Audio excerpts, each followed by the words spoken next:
Oke, what's up guys, welcome back to the Ena Mahasiswa Channel. Dan di video kali ini, seperti biasa ya teman-teman, kita akan melanjutkan video tutorial bagaimana cara belajar Microsoft Excel ya teman-teman, untuk pemula ya. Oke. Nah, di video kali ini teman-teman, saya akan kembali melanjutkannya, rumus-rumus dasar yang harus dikuasai dalam belajar Microsoft Excel. Nah, tanpa banyak cincong teman-teman, tanpa banyak bacot ya, langsung saja kita masuk ke dalam tutorialnya, gas. Oke, di sini teman-teman, seperti biasa kita masuk ke dalam aplikasi Microsoft Excel ya. Nah, tampilannya seperti ini teman-teman ya. Memang selalu seperti ini ya, tampilan utama daripada Microsoft Excel. Nah, untuk menghemat waktu teman-teman ya, saya sudah menyiapkan ya contoh data atau tabel yang sudah saya buat untuk kita jadikan contoh di dalam tutorial kali ini ya. Nah, ini dia teman-teman ya.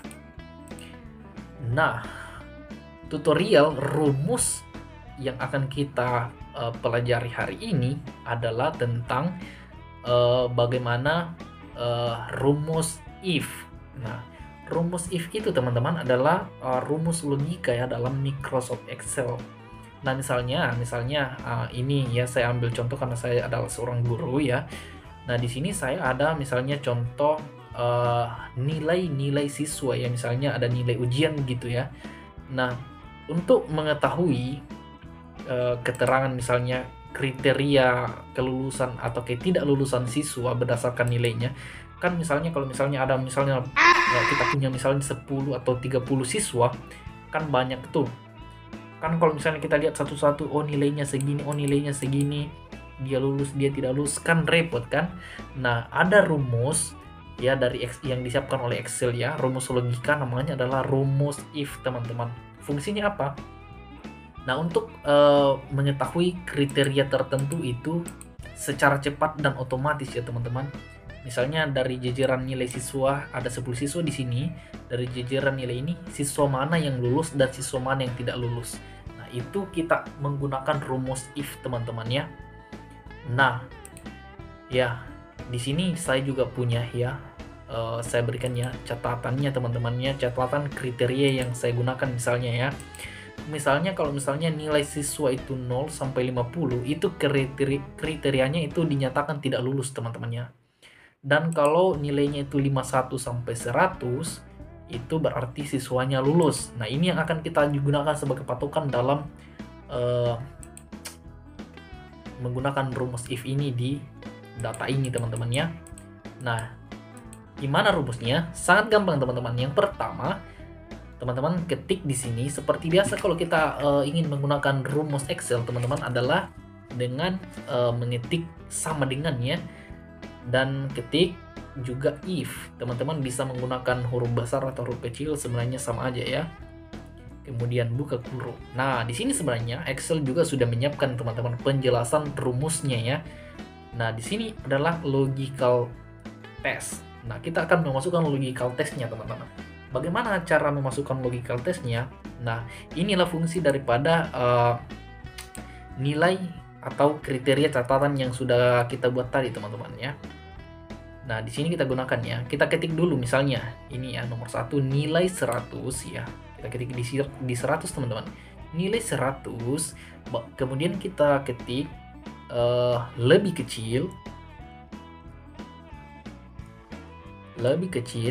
Nah, jadi membacanya ini teman-teman adalah jika 100 lebih kecil daripada 51. Nah, di sini kan kita menggunakan nilai 51 teman-teman ya. 51 artinya kalau nilai 100, nilai ini lebih kecil daripada 51. Nah, kemudian selanjutnya adalah titik koma, kemudian buka petik teman-teman, buka petik tidak lulus. Nah, kita ketik tidak lulus.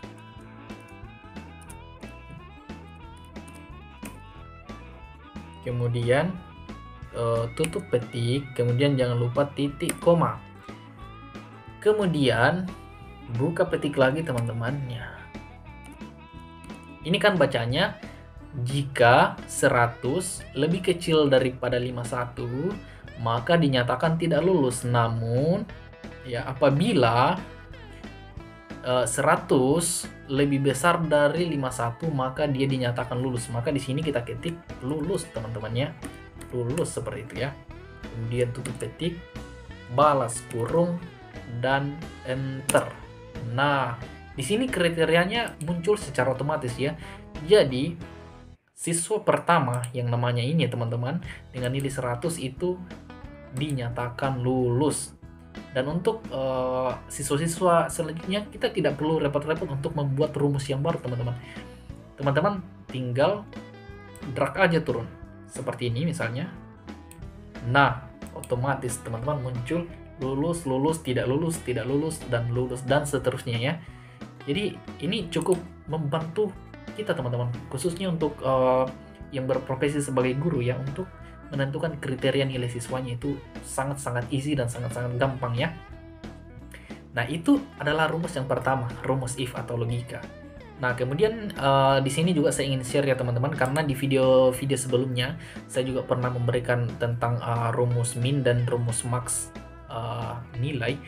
Nah, ada juga teman saya yang kemarin bertanya tentang rumus large dan juga rumus small teman-teman. Apa sih bedanya dengan rumus max dan rumus min? Nah, kalau rumus max kan teman-teman ya, dia ingin mengetahui nilai yang paling tinggi dari data, dari misalnya dari nilai ini, dari range nilai ini, nilai berapa yang paling tinggi. Nah, itu kan kita menggunakan rumus max. Sebaliknya, kalau rumus min, kita ingin mengetahui nilai yang paling rendah dari range data ini. Nah, kalau rumus large itu teman-teman ya, dia itu untuk mengetahui juga berapa nilai paling tinggi, tapi dia bisa dikategorikan. Misalnya nilai tertinggi kedua, nilai tertinggi ketiga, seperti itu teman-teman. Kalau max itu ya dia ya hasilnya yang nilai yang paling tinggi. Itu aja teman-teman. Kalau large itu ya dia bisa dikategorikan misalnya nilai tertinggi kedua atau ketiga. Nah, saya berikan contohnya teman-teman ya. Tulisannya seperti ini ya. Large. Rumus large. Nah, rumusnya itu seperti biasa kita ketik sama dengan, kemudian kita ketik large. Teman-teman bisa menggunakan huruf kecil atau huruf besar, bisa juga sembarang. Nah, di sini ada keterangannya array dan key. Oke, array itu arraynya teman-teman, kita blok aja ya di bagian nilai ini ya seperti ini. Kemudian seperti biasa kita ketik titik koma. Lalu kemudian misalnya kita ingin mencari nilai tertinggi kedua. Kan kalau misalnya kita lihat di sini, oh nilai paling tinggi adalah 100 ya teman-teman ya. Kalau misalnya kita menggunakan rumus max, tentu yang keluar adalah nilai 100. Tapi di sini karena kita menggunakan rumus large, kita ingin mengetahui nilai tertinggi kedua misalnya ya. Nah, di sini kita ketik 2. Kemudian balas kurung dan enter. Nah, jadi dari dari range nilai ini teman-teman, nilai tertinggi kedua itu adalah 95.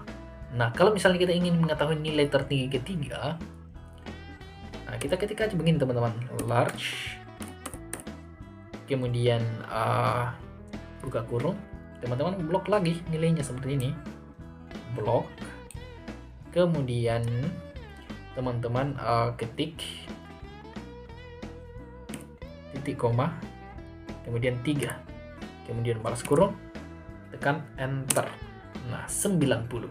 Jadi nilai tertinggi ketiga adalah 90. Nah, seperti itu ya fungsi daripada rumus large. Nah, kemudian selanjutnya adalah rumus small ya teman-teman ya. Nah, rumus small ini tulisannya seperti ini. Nah, ini adalah kebalikan daripada rumus large. Dan hampir mirip, hampir sama dengan rumus min ya yang pernah saya bagikan di video sebelumnya. Kalau misalnya rumus min itu untuk mengetahui nilai terendah dalam range data. Nah, small ini dia untuk mengetahui juga nilai terendah dalam range data itu, tapi bisa dikategorikan ya. Misalnya nilai terendah pertama, nilai terendah kedua, dan nilai terendah ketiga. Nah, seperti ini teman-teman ya. Contoh rumusnya sama dengan, kemudian large, teman-teman ketik small, kemudian buka kurung, teman-teman tinggal blok range nilainya seperti ini, kemudian titik koma, kemudian misalnya kita ingin mengetahui nilai terendah ketiga, nah seperti ini misalnya, sorry, nilai terendah ketiga, kemudian balas kurung dan enter. Jadi nilai terendah ketiga di sini adalah 45 ya teman-teman. Coba misalnya kita ingin mengetahui nilai paling rendah ya dari sini, kita tinggal menggunakan rumus min ya. Rumus min. Seperti ini teman-teman, sama dengan teman-teman ketik min, kemudian buka kurung, kemudian teman-teman blok range ini seperti ini, kemudian balas kurung, kemudian enter. Jadi nilai terendah dari data ini adalah 40 ya. Kemudian nilai terendah ketiga adalah 45. Seperti itu ya teman-teman ya. Jadi oke, mungkin itu aja ya untuk video kali ini ya teman-temannya. Semoga bisa bermanfaat untuk teman-teman sekalian. Jangan lupa like, comment, and subscribe ya guys ya. Dan jangan lupa tinggalkan komen kalian, masukan kalian, saran kalian agar channel ini bisa terus berkembang ya teman-teman. Oke, jadi mungkin itu aja video kali ini. Sampai ketemu di video selanjutnya. Bye.